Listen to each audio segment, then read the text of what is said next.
কিছু মানুষের ভালোবাসা আর কিছু মানুষের দোয়া সব আমার বুইনের গায়ে আইসা লাগলো।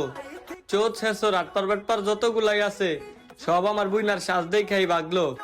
পরীর মতো মুখ, আমার বুইনার মনে অনেক সুখ। আমার বুইনার মুখে হাসি দেখলে আমি যতই দুঃখে থাকি আর সুখে থাকি আমার মুখে চলে আসে অটোমেটিক হাসি। বাসায় ছিলাম ঘুমাইয়া, এইদিকে ডাকতেছে আমার বোন ছোমাইয়া। ভাইয়া তোমার কি কিছু মনে আছে? তোমার ভালোবাসার মানুষ যে ওইখানে ওয়েট করতেছে।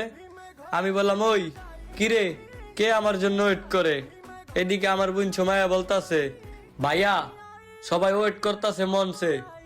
ওমা আমি আইসেই দেখতাছি সবাই কাঁপাইতাছে ধুমছে। তো যা হইছে জাগা, তাড়াতাড়ি কেক কাটটা সবাই একটু একটু করে দে। সন্ধে সন্ধে উইশ করলাম আজকে ছোট বোন রিঙ্কির বার্থডে। এই খা।